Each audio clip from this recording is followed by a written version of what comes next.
ಗಣೇಶ ವಿಸರ್ಜನೆ ವೇಳೆ ಜನರ ಮೇಲೆ ಹರಿದ ಟ್ರಕ್.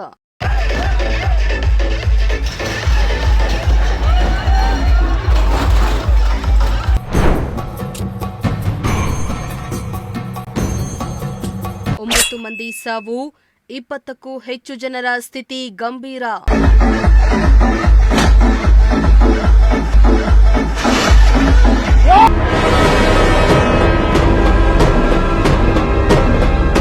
ಹಾಸನ ತಾಲೂಕಿನ ಮೊಸಳೆ ಹೊಸಹಳ್ಳಿಯಲ್ಲಿ ದುರ್ಘಟನೆ.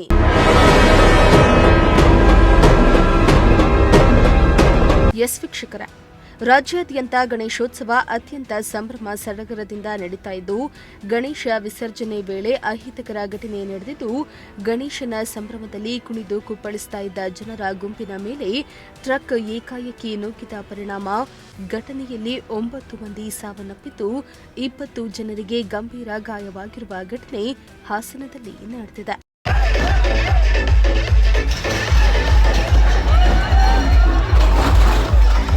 ಹೌದು, ಹಾಸನ ತಾಲೂಕಿನ ಮೊಸಳೆ ಹೊಸಹಳ್ಳಿಯಲ್ಲಿ ಗಣಪತಿ ವಿಸರ್ಜನಾ ಮೆರವಣಿಗೆ ವೇಳೆ ಟ್ರಕ್ ಹರಿದು 9ಕ್ಕೂ ಹೆಚ್ಚು ಮಂದಿ ಭೀಕರವಾಗಿ ಸಾವನ್ನಪ್ಪಿದ್ದಾರೆ.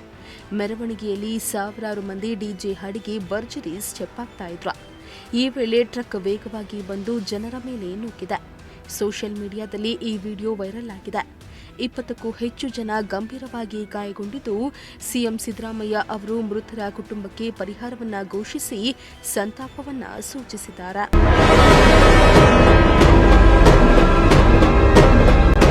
ಇನ್ನು ಹಾಸನ ಜಿಲ್ಲೆಯ ಮೊಸಳೆ ಹೊಸಹಳ್ಳಿಯಲ್ಲಿ ಗಣೇಶ ವಿಸರ್ಜನೆ ಮೆರವಣಿಗೆ ವೇಳೆ ಸಂಭವಿಸಿದ ಭೀಕರ ಅಪಘಾತ ಅತ್ಯಂತ ಆಘಾತಕಾರಿಯಾಗಿದ್ದು, ಈ ಘೋರ ದುರ್ಘಟನೆಯ ಬಗ್ಗೆ ಕೇಳಿ ತುಂಬಾ ದುಃಖವಾಗಿದೆ.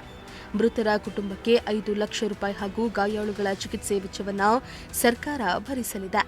ಗಾಯಾಳುಗಳು ಶೀಘ್ರದಲ್ಲಿಯೇ ಚೇತರಿಸಿಕೊಳ್ಳಲಿ ಎಂದು ಪ್ರಾರ್ಥಿಸುತ್ತೇನೆ ಎಂದು ಡಿಕೆ ಶಿವಕುಮಾರ್ ಎಕ್ಸ್ನಲ್ಲಿ ತಿಳಿಸಿದ್ದಾರೆ.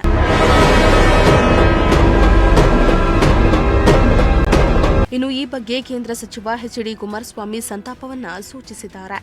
ಈ ಭೀಕರ ಅಪಘಾತ ಸಂಭವಿಸಿ ಹಲವರು ಜೀವವನ್ನ ಕಳೆದುಕೊಂಡು 20ಕ್ಕೂ ಹೆಚ್ಚು ಜನ ಗಂಭೀರವಾಗಿ ಗಾಯಗೊಂಡಿರುವ ಸುದ್ದಿ ಕೇಳಿ ತೀವ್ರ ಆಘಾತ ಉಂಟಾಯಿತು.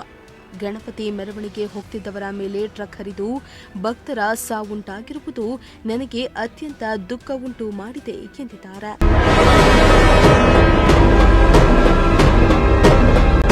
ಇನ್ನು ಮೊಸಳೆ ಹೊಸಹಳ್ಳಿ ಗ್ರಾಮದಲ್ಲಿ ಗಣೇಶ ವಿಸರ್ಜನೆ ವೇಳೆ ನಡೆದ ಭೀಕರ ಅಪಘಾತದಿಂದ 8 ಜನ ಮೃತಪಟ್ಟು ಹಲವರು ಗಂಭೀರವಾಗಿ ಗಾಯಗೊಂಡ ಹೃದಯ ವಿದ್ರಾವಕ ಘಟನೆ ಮನಸ್ಸಿಗೆ ತೀವ್ರ ನೋವುಂಟು ಮಾಡಿದೆ.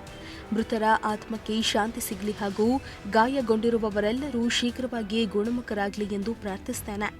ಈ ದುರ್ಘಟನೆಯಲ್ಲಿ ತಮ್ಮ ಕುಟುಂಬದವರನ್ನ ಕಳೆದುಕೊಂಡವರ ದುಃಖದಲ್ಲಿ ನಾನು ಭಾಗಿಯಾಗ್ತೇನೆ ಎಂದು ಮಾಜಿ ಪ್ರಧಾನಿ ಎಚ್.ಡಿ. ದೇವೇಗೌಡರು ಸಂತಾಪವನ್ನ ಸೂಚಿಸಿದ್ದಾರೆ.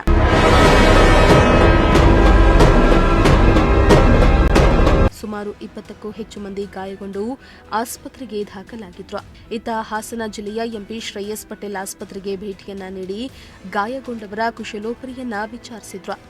ಈ ವರ್ಷದಲ್ಲಿ ನಡೆದ ಅತ್ಯಂತ ಘೋರ ಘಟನೆ ಇದಾಗಿದೆ. MD Nasir, Prajashakti TV, Arsikere.